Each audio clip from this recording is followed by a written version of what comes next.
Nous sommes en période de jeûne au niveau de l'islam, une pratique qui, selon le Coran, consiste à s'abstenir de nourriture, de boissons, des relations sexuelles et de fumer depuis l'aube jusqu'au coucher du soleil. Comment se déroule la journée du jeûne au sein des familles? C'est à cette question que Afrique Chrono a tenté de répondre en s'approchant de quelques familles musulmanes qui s'évertuent à respecter cette exigence. Il faut vous rappeler que nous sommes dans un mois béni. Dans un mois, chaque musulman cherche à ne pas rater l'occasion. Chaque musulman veut profiter le temps pour avoir la bénédiction et la grâce divine qui se trouve dans ce mois qui est le mois de Ramadan. Il faut aussi vous rappeler que nous sommes dans un mois de Ramadan qui est la 4e pilier de l'islam. Quiconque musulman croit en Dieu doit rester fidèle et croyant et pratiquant et suivre la ligne du prophète sallallahu alayhi wa sallam compte tenu de ce que le prophète nous a laissé, c'est-à-dire de faire l'islam et pratiquer comme il nous l'a laissé. Donc nous sommes dans un mois béni et que tout le monde cherche à avoir la bénédiction. Donc nous sommes à tout moment dans les mouvements pour chercher la grâce divine et avoir la bénédiction de Dieu dans ce mois. Le mois du Ramadan est une période de bénédiction pour le musulman. Quel est alors le rôle de la femme au foyer en cette période de jeûne? On se réveille à 3 heures.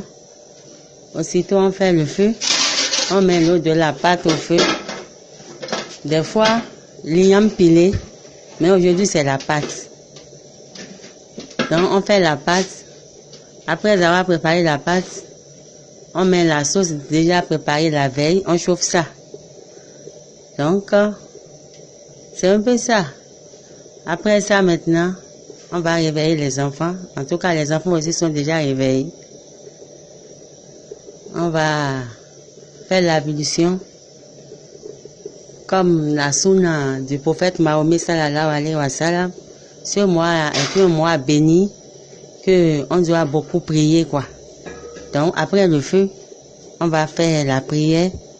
C'est ce qu'on fait devant les enfants, là, si eux aussi s'ils grandissent, ils sauront que c'est une obligation de faire ça. C'est une obligation de faire ça. Donc après la cuisine, on va faire la prière. On va faire la prière jusqu'à 4h, 4h30 comme ça. Déjà à 5h moins, on commence à manger. Parce que au plus grand tard, à 5h20, au plus grand temps, à 5h20, on termine le manger. Celui qui mange après 5h20 n'a pas le carême. Et quelles sont les étapes qui composent la journée du carême chez le fidèle musulman? Le carême, le jeûne, ça fait partie du 4e pilier de l'islam. Et voilà le mois, nous sommes dans le mois.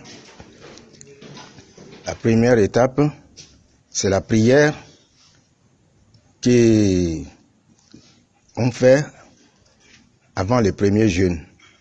On débute par la prière. Et cette prière-là, elle n'est pas comme à l'ordinaire. Ça a des particularités, puisque on fait 10 rakas de surplus. On fait 10 rakas de surplus, donc pour la nuit là. Et après ça, on nous annonce la prière nocturne, la prière que nous pouvons faire la nuit. Cette prière que nous venons de faire ici, c'est-à-dire on se lève tôt et on fait cette prière là, soit par l'égrenage de, comment l'appelle-t-on, de chapelets, ou bien la lecture coranique. Bon, ça dépend de ce que chacun choisit. Bon. Et entre-temps, vous avez vu les enfants. En temps, quand on réveille les enfants comme ça, et à partir de 3 heures et quelques là, ils vont à l'école coranique. Chez, par exemple, un musulman, un alpha ou bien chez un imam.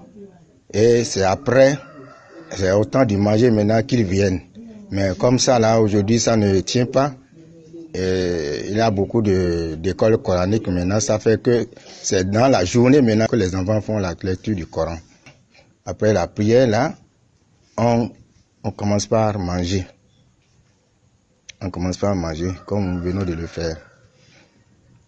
Donc, ainsi commence le jeûne.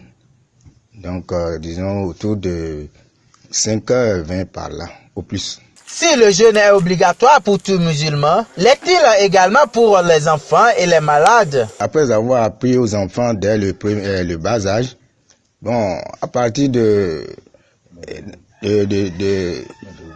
15 ans, l'enfant doit, le jeûne devient obligatoire pour l'enfant. Ça devient obligatoire. Parce que c'est l'âge où bon, l'enfant est déjà, il est mûr. Non, quand on est malade, le jeûne n'est plus obligatoire. Le jeûne n'est pas obligatoire. Bon, et c'est peut-être si c'est fait dans l'inconscience, ça dit, l'intéressé c'est que il n'est pas vraiment malade et le fait, là il s'est trompé. Mais s'il est malade, effectivement malade, il ne doit pas jeûner. L'enfant a donc le devoir et l'obligation de respecter le carême dès l'âge de 15 ans. Quel est alors son rôle au sein de la famille pendant cette période? Si tu te réveilles, tu te débarbouilles, puis tu te mets à la cuisine. Les parents, si maman est déjà un peu adulte, elle peut te laisser faire tout le travail. Quand le maman nous lève, on fait la cuisine directement. Après la fin de la cuisine, on vient faire la prière. Car dans le mois du Ramadan, la prière est la chose la plus nécessaire dans le mois du Carême. Nous aussi, on vient, on prie jusqu'à l'heure le plus appropriée à manger, on mange. Après cela, nous les élèves, si on a cours à 7 heures, on commence déjà nos travaux domestiques pour l'école de 7 heures. Si on a cours à 10 heures, on se repose un peu. Ou bien on fait nos travaux domestiques. Après ce travail domestique, on va se reposer. Si c'est la fatigue pendant le mois de carême, il y a toujours ça. Si c'est affaire de fatigue, il y a même les adultes aussi, ils sentent la fatigue. Donc c'est déjà une habitude. La fatigue, il y a toujours ça. En tout cas, le truc, c'est une question d'habitude. Si tu es habitué, on ne sent rien, on est à l'aise. En tout cas. El Hadj Sidi Kabli viendra renchérir en affirmant. Quand les enfants se réveillent, les filles m'aident à la cuisine et après elles font la prière. Après la prière, on se réunit en famille pour manger ensemble. Suivra ensuite la prière de 5h45 qui démarre réellement le jeûne de la journée. Quant aux garçons, ils sont avec leur père, font la prière pendant que nous femmes sommes affairées à la cuisine. La femme, en général, de son réveil le matin jusqu'au coucher du soleil, travaille à préparer les repas de la famille. Le repas du matin pour démarrer le carême de la journée et celui du soir pour rompre le jeûne. Quelle est cependant la différence entre la prière faite entre 3h et 4h du matin et celle faite à 5h45? Ce que nous venons de faire tout à l'heure, c'est une prière obligatoire qui est la deuxième pilier de l'islam, c'est-à-dire c'est une obligatoire de le faire. On ne doit pas laisser dans aucun cas. Donc c'est recommandé par notre grand créateur Allah. Donc ça fait partie des 5 prières de la journée que nous devons faire. Et c'est la première prière ça. Et ainsi de suite, la prière de 14h, la prière de 16h, la prière de 19h et de 20h. Donc ça, c'est les prières obligatoires. Mais ce que nous avions fait à la maison au cours de la nuit, c'est les prières surrogatoires. Ce n'est pas une obligation, c'est une manière de s'approcher de Dieu et d'une manière de formuler certaines choses et demander certaines grâces près d'Allah.